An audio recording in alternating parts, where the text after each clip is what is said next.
Hello friends, स्वागत है आपका अपने चैनल PWR में। आज आपका टॉपिक है पीएन संधि डायोड।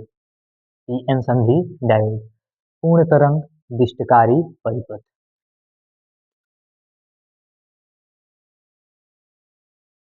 पीएन संधि डायोड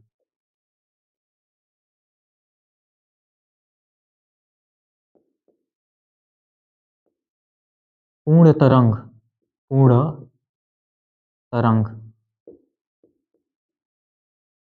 दिष्टकारी परिपथ।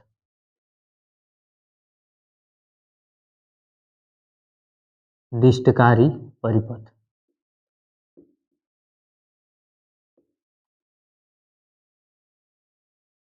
पीएन संधि डायोड पूर्ण तरंग दिष्टकारी परिपथ। अब पूर्ण तरंग दिष्टकारी परिपथ, इसका क्या मतलब है?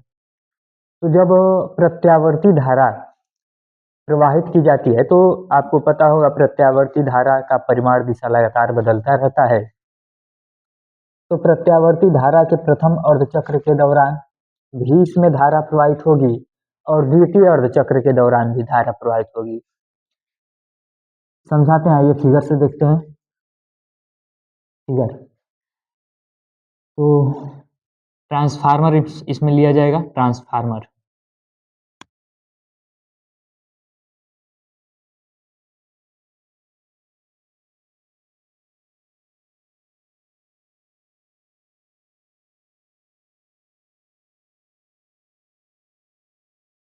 ये ट्रांसफार्मर हमने ले लिया। ट्रांसफार्मर क्या करता है? तो कम वोल्टेज को हाई वोल्टेज करता है या फिर हाई वोल्टेज को कम वोल्टेज करता है। ये हमने ले लिया ट्रांसफार्मर का प्राथमिक कुंडली। कौन सी कुंडली? प्राथमिक कुंडली।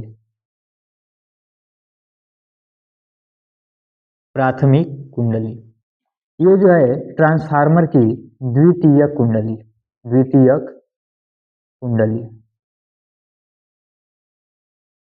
ठीक।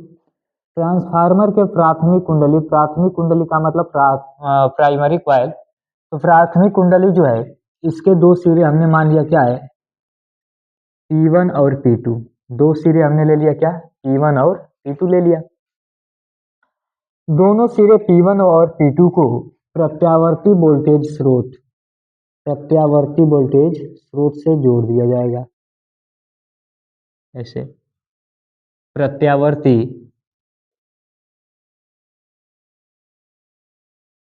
वोल्टेज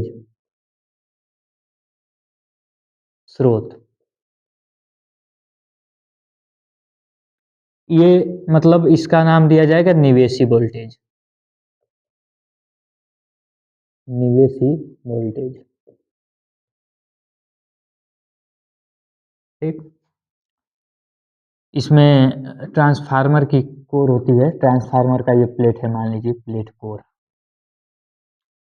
प्राथमिक कुंडली जो है इसके दो सिरे P1 और P2 हैं। इनको हमने प्रत्यावर्ती वोल्टेज स्रोत से जोड़ दिया। किससे जोड़ दिया? प्रत्यावर्ती वोल्टेज स्रोत से। और द्वितीय कुंडली सेकेंडरी क्वाइल, इसके दो सिरे हमने ले लिया। एक यहाँ पे सिरा इसका S1 है और एक सिरा इसका यहाँ पे हमने मान लिया क्या है? S2 है। S1 सिरे और S2 सिरे। तो S1 सिरे को हम संधि डायोड D1 संधि डायोड D1 से जोड़ेंगे। ये संधि डायोड आपका है D1। S2 सिरे को संधि डायोड D2 से जोड़ा जाएगा। संधि डायोड D2, पीएन संधि डायोड D2 से इसको हमने जोड़ दिया। ऐसे ये P टाइप सिरा और ये N टाइप सिरा। ऐसे P टाइप और ये N टाइप,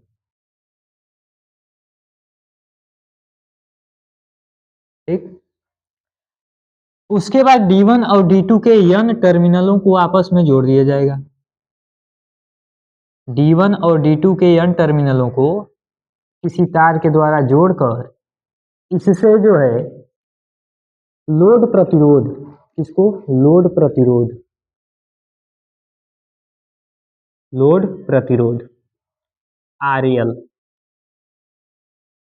लोड प्रतिरोध RL इसको जोड़कर S1 और S2 के मध्य बिंदु टर्मिनल T से जोड़ दिया जाता है। टर्मिनल T से जोड़ दिया जाएगा। जैसे हम निवेशी वोल्टेज देते हैं तो लोड प्रतिरोध के दो सिरे, लोड प्रतिरोध के दो सिरे, एक सिरा ये और एक सिरा, ये प्लस और ये माइनस। लोड प्रतिरोध के दोनों सिरों से हमको निर्गत वोल्टेज प्राप्त होता है। क्या प्राप्त होगा? निर्गत वोल्टेज। निर्गत वोल्टेज।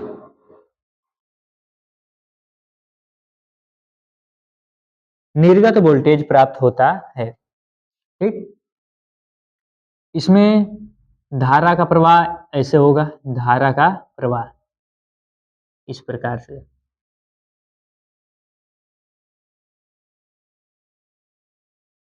ऐसे धारा का प्रवाह होता है। तो यही है आपका पूर्ण तरंग दिष्टकारी परिपथ।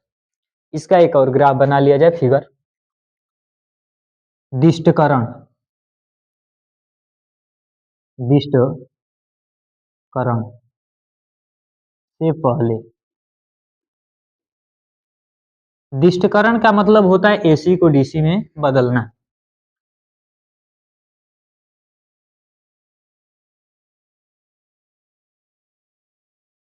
ये दिष्टकरण से पहले प्रत्यावर्ती धारा इस प्रकार से चलेगी। निवेशी वोल्टेज, निवेशी वोल्टेज, और इधर हो जाएगा आपका निर्गत वोल्टेज, निर्गत वोल्टेज।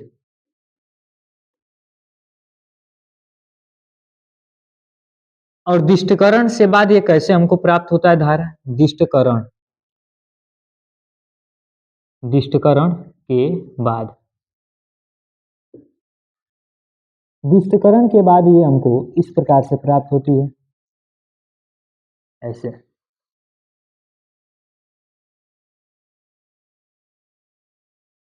निर्गत वोल्टेज,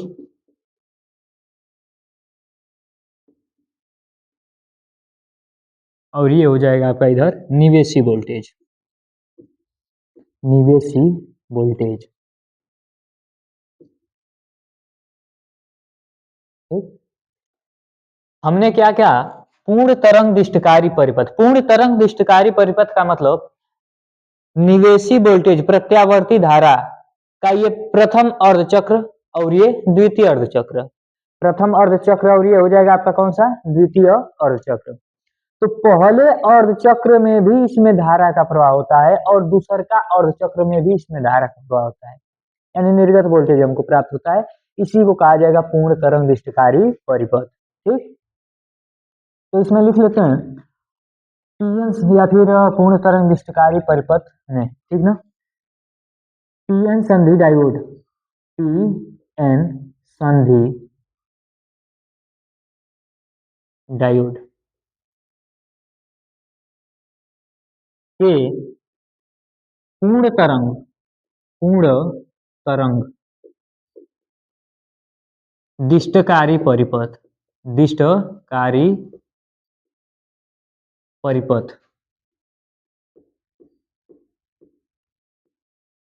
में दोनों, या फिर में हम लिख सकते हैं प्रत्यावर्ती धारा, प्रत्यावर्ती धारा या प्रत्यावर्ती वोल्टेज के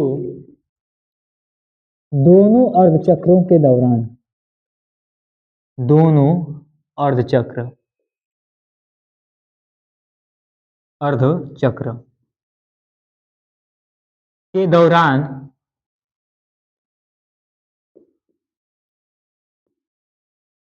निर्गत वोल्टेज प्राप्त होता है। निर्गत वोल्टेज प्राप्त होता है।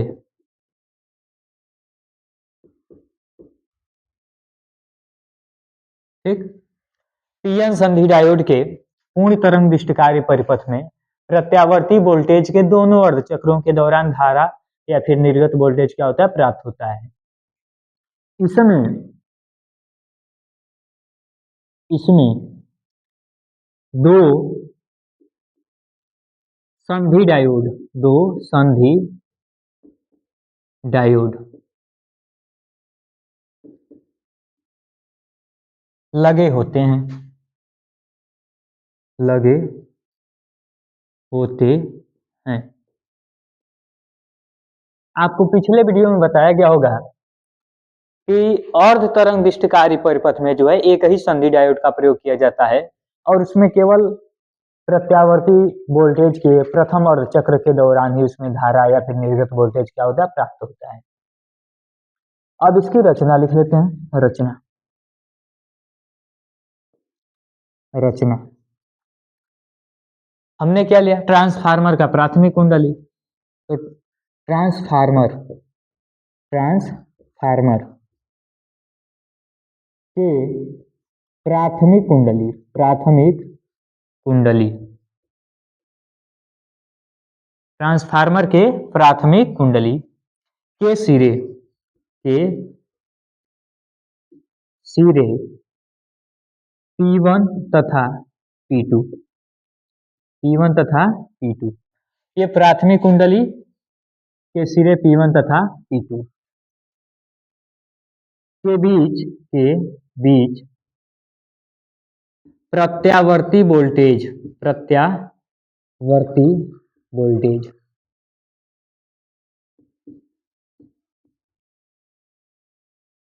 स्रोत,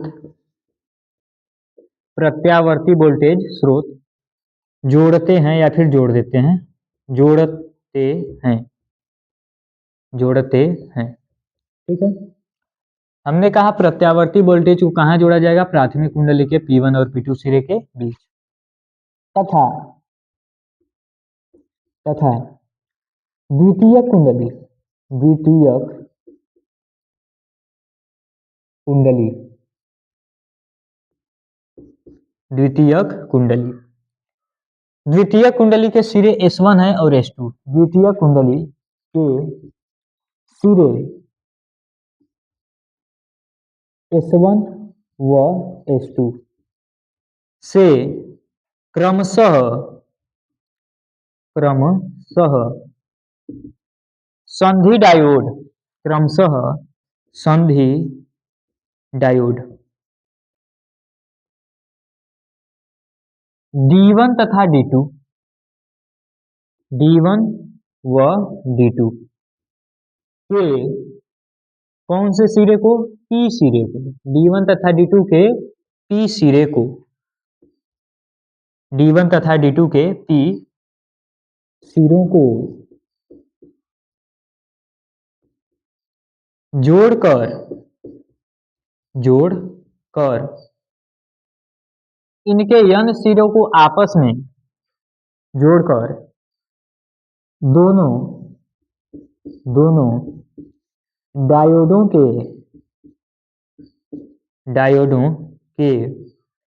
N, ठीक, दोनों डायोडों के, अब कौन सा सिरा जुटेगा, तो N सिरा आपस में, यानी P सिरों को जोड़कर दोनों डायोडों के N सिरे को या फिर N सिरों को परस्पर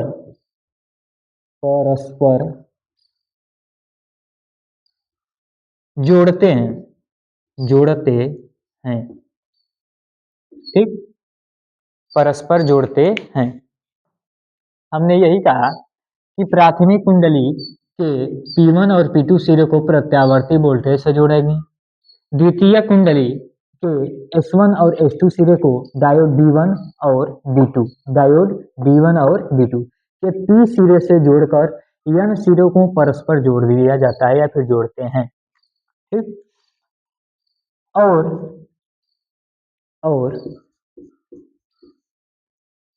N सिरे और N सिरे का ये बिंदु हमने कोई मान लिया, ठीक, या फिर हमने ले लिया P सिरों को जोड़कर दोनों डायोडों के N सिरों को परस्पर जोड़ते हैं।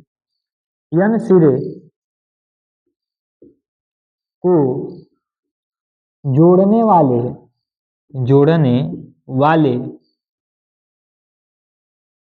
तार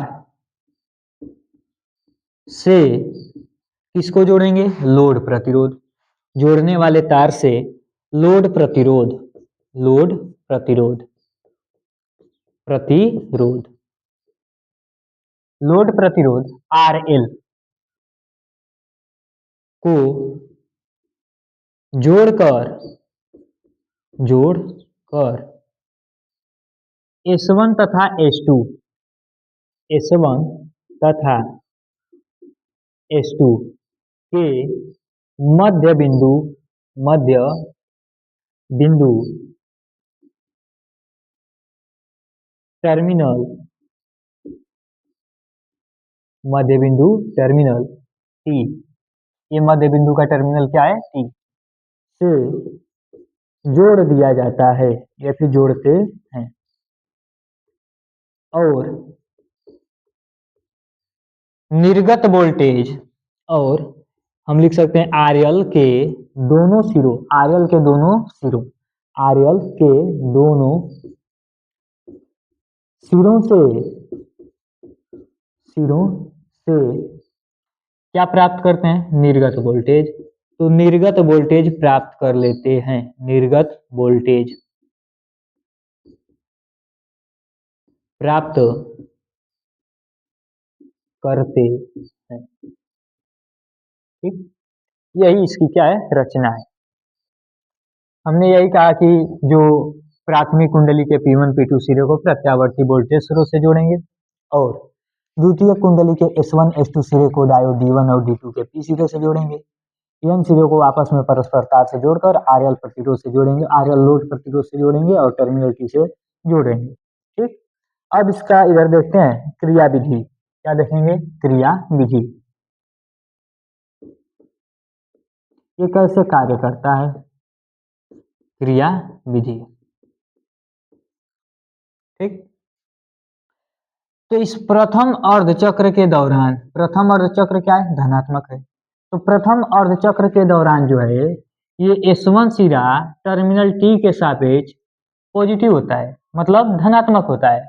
तो यहाँ पर लिखा जाएगा प्रत्यावर्ती वोल्टेज, प्रत्यावर्ती वोल्टेज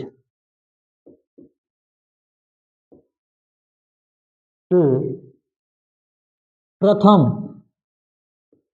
प्रथम अर्धचक्र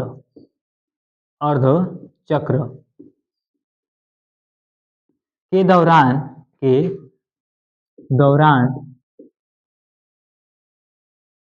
प्रथम अर्धचक्र के दौरान S1 सिरा T टर्मिनल के सापेक्ष धनात्मक, S1 सिरा टर्मिनल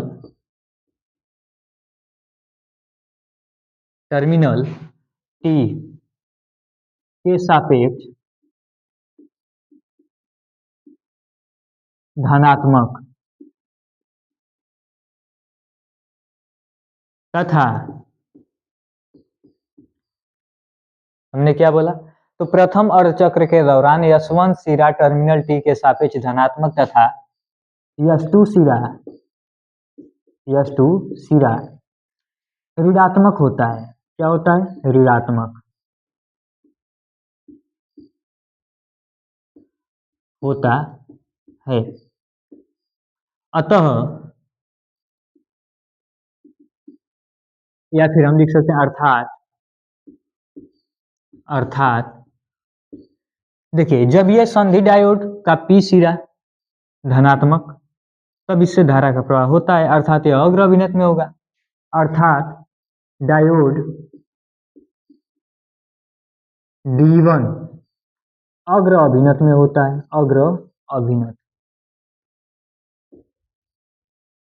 अग्र अभिनत में होता है। ठीक, और धारा या फिर और धारा का प्रवाह होता है, और धारा प्रवाह होने देता है,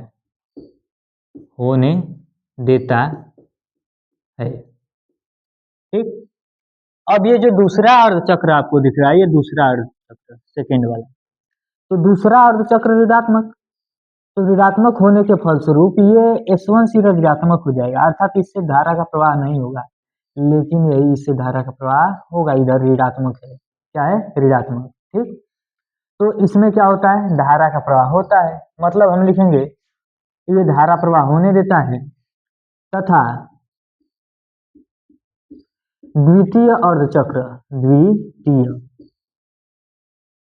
अर्धचक्र के दौरान,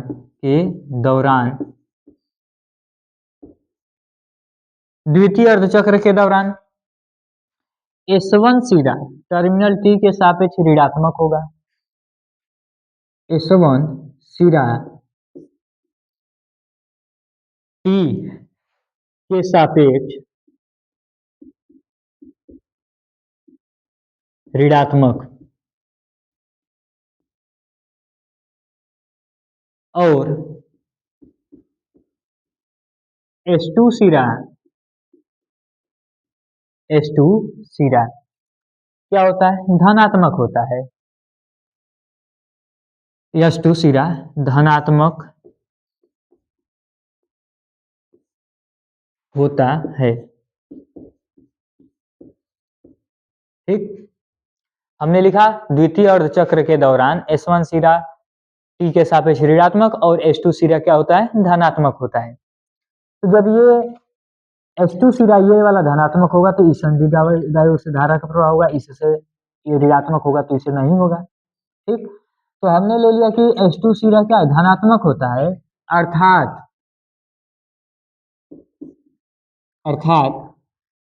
जब S2 सिरा धनात्मक होगा तो D2 से धारा का प्रवाह होगा, और जब S1 सिरा धनात्मक होगा तो D1 से धारा प्रवाहित होगा। तो S2 सिरा धनात्मक होता है, अर्थात किससे धारा प्रवाह होगा, D2 से, अर्थात D2 धारा, अर्थात डायोड यहाँ पर लिख लीजिए, अर्थात डायोड D2 से धारा प्रवाहित होती है, प्रवाहित या फिर धनात्मक होता है, अर्थात डायोड D2 किस स्थिति में होगा, अग्र अभिनत,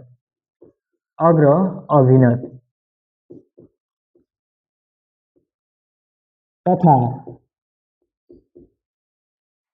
D1 किस में हो जाएगा, तथा D1 पश्च अभिनत में होता है, पश्च अभिनत, जिसे उत्क्रम अभिनत भी कहते हैं, पश्च अभिनत में होता है। ठीक, D2 अग्र अभिनत में होगा, D1 पश्च अभिनत में होगा, तो धारा का प्रवाह किसमें होगा, तो हमने देखो पश्च अभिनत में उच्च प्रतिरोध लगाता है डायोड, तो इसमें धारा प्रवाहित नहीं होगा, अर्थात D2 अग्र अभिनत में है तो इसमें धारा का प्रवाह होता है। ठीक ना, D2 अग्र अभिनत तथा ये पश्च अभिनत में होता है, और D2 डायोड D2 धारा प्रवाह होने देता है, ठीक, और इस प्रकार प्रथम अर्धचक्र के दौरान इससे धारा प्रवाहित होगा, द्वितीय अर्धचक्र के दौरान इससे धारा प्रवाहित होगा, अर्थात दोनों अर्धचक्रों में धारा प्रवाहित होता है। प्रत्यावर्ती धारा के दोनों अर्धचक्रों में क्या प्रवाहित होता है, धारा प्रवाहित होता है। इस प्रकार यह पूर्ण तरंग विष्टकारी परिपथ होता है। ठीक, और इस प्रकार प्रत्यावर्ती वोल्टेज के दोनों, प्रत्यावर्ती वोल्टेज के दोनों अर्धचक्रों के दौरान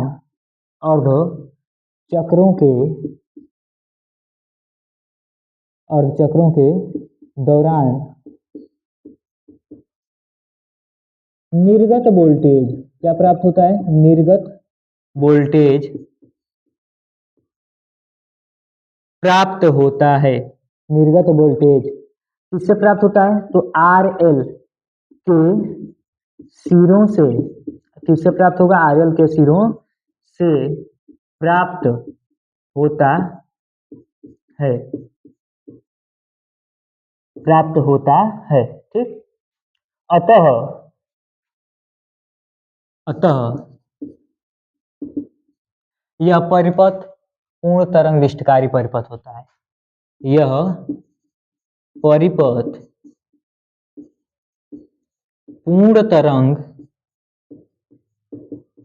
दिष्टकारी परिपथ कहलाता है। ठीक ना? आइए इसको रिपीट मार देते हैं, रिपीट बहुत जल्दी में मारेंगे, देखिएगा। पीएन संधि डायोड पूर्ण तरंग दिष्टकारी परिपथ। पीएन संधि डायोड के पूर्ण तरंग दिष्टकारी परिपथ में प्रत्यावर्ती वोल्टेज के दोनों अर्धचक्रों के दौरान, यानी ऊपर वाला और नीचे वाला दोनों अर्धचक्रों के दौरान हमको प्रत्यावर्ती वोल्टेज क्या होता है, प्राप्त होता है, निर्गत वोल्टेज प्राप्त होता है। इसमें दो संधि डायोड D1 और D2 लगे होते हैं। रचना में हमने ले लिया ट्रांसफार्मर का प्राथमिक कुंडली दोनों सिरों P1 और P2 से प्रत्यावर्ती वोल्टेज स्रोत को जोड़ दिया जाएगा। उसके बाद जो द्वितीय कुंडली है, इसके S1 और S2 सिरे से क्रमशः D1 और D2 डायोड के P सिरों को जोड़कर N सिरों को आपस में परस्पर किसी तार से जोड़ दिया जाता है और उस तार से लोड प्रतिरोध RL को जोड़कर S1 और S2 के मध्य सिरे टर्मिनल T से जोड़ दिया जाएगा। ये रचना था। अब क्रियाविधि में हमने बताया प्रत्यावर्ती वोल्टेज के प्रथम अर्धचक्र के दौरान S1 धनात्मक होगा और S2 ऋणात्मक होगा, अतः इसमें धारा प्रवाहित होगा, यह अग्रभिनत में होगा और ये वाला पश्चभिनत में।